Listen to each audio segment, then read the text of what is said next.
ועוד מחלוקת אחת עקרונית ומעניינת על עניינים כלכליים, קבוצה של אנשי ציבור קובלת נגד ההחלטה שלא לפתור את ההחלטה לפתור את החברות שקדחו את קידוח לוויתן ממגבלות שמושתות בדרך כלל על מונופולים.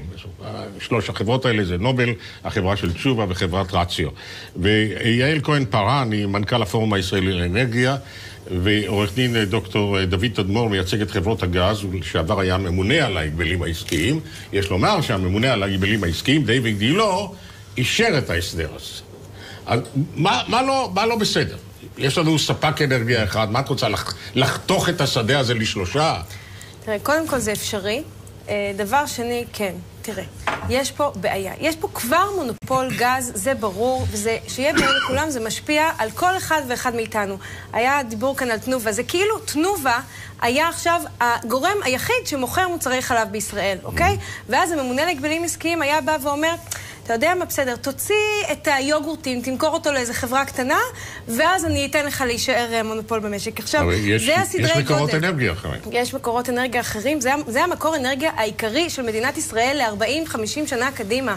אוקיי? אין לנו חוץ מרוח ושמש, ואני מאוד מקווה שיקדמו אותם, כן? פורום האנרגיה. יש פחם. פחם הוא מחול. אני מדברת איתך על מקורות אנרגיה ישראלים, יש לך רק גז. אתה יכול להמשיך לייבא ולהוציא מיליארדים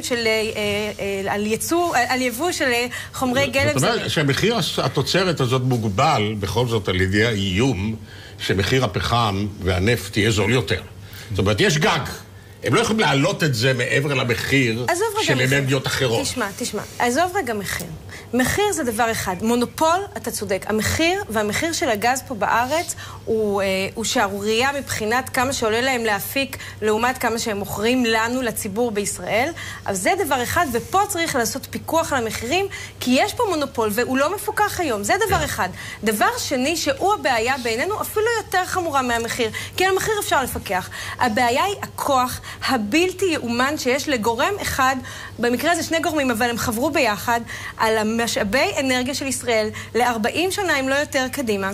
היום זה כוח, תשמע, זה כוח שהוא מחזיק, תסלח לי, את המדינה במקום מאוד מאוד רגיש. בתוכנית הזאת מותר לומר. ורגע, להרבה שנים קדימה, וההחלטות שמתקבלות היום, הן החלטות שאי אפשר לשנות אותן, ובגלל זה אנחנו עכשיו הבאנו התנגדות, ואנחנו מקווים שיקשיבו לנו, כי זה עוד לא סגור, בבית הדין להגבלים עסקיים. בוא נשמע מה יש לעורך דין תדמור לומר.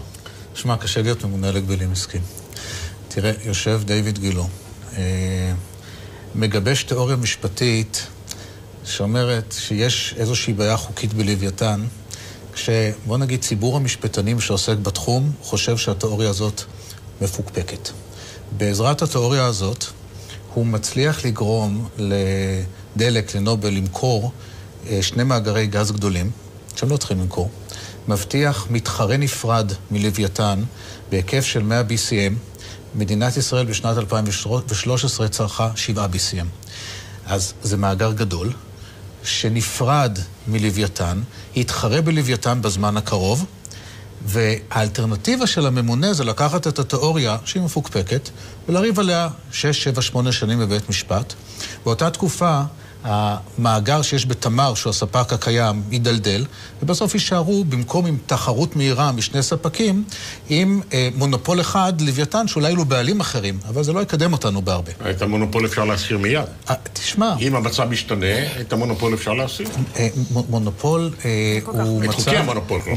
הוא מצב לא כל כך טוב, הממונה לא פתר בהחלטה שלו אף אחד משום דין שקשור למונופול. לממונה יש תזה שאומרת שהישיבה של דלק ונובל בלוויתן, יש איתה איזושהי בעיה חוקית, יש חולקים על דעתו, נגיד כך, וגם הוא כנראה לא לחלוטין משוכנע שהוא יכול עם התזה הזאת לנצח. הוא הפעיל מנופים ענקיים על דלק ועל רציו. גרם להם להסכים למכירת נכסים שייצרו מתחרה אמיתי בהיקף, עוד פעם, 100 BCM, מתוך, צריך לזכור, המשק הישראלי ב-2013 צרך 7 BCM, אז תהיה תחרות ללוויתן, שאת זה הוא יוצר יש מאין, צריך להגיד לזכותו, והנה באים ואומרים, אתם אומרים לו, אתה לא עושה דבר טוב. עכשיו, העותרים שאני בטוח שדרכם רצופה כוונות טובות, הלכו לבית הדין להגבלים עסקיים, וזה בסדר גמור. בית הדין להגבלים עסקיים ידון, כפי שהוא ידון. אני מניח שהוא ידון בדברים והוא יקבל את עמדת הממונה, משום שלממונה יש פה הישג מאוד יפה, בוודאי יחסית לתנאי הפתיחה שלו. ביקורת זה דבר לגיטימי, בשביל זה יש בדין, והוא יחליט. מר תדמור, אנחנו יוצאים מנקודת הנחה שיותר לא יהיו חיפושי גז, זה מה שיש, עם זה צריך להסתדר, כן מונופול, לא מונופול, מי ישלוט בדבר הזה, לא יהיו יותר חיפושי גז באזור, זה נכון? לא יהיו חיפושים? אתה יודע, הנבואה, מאז שחרב בית המקדש, למי ניתנה אנחנו יודעים. יש עכשיו עצירה בחיפושים, אבל מאוד יכול להיות שהחיפושים יתחילו מחדש. כשהחיפושים הקודמים היו, הם נעשו בתנאים שבהם המדינה הייתה אמורה לקחת 30-40% מההכנסות לכיסה. מצאו גז, והמדינה אמרה, שנייה אחת, אני אקח לא 30-40%, אני אקח 60-70%, אולי קצת יותר, וזה הדין ברגע זה. וכנראה שלא כולם מתלהבים לחפש גז בתנאים האלה. קשה לי לומר לך. המציאות היא כזו שמצאו הרבה גז. אלא מה?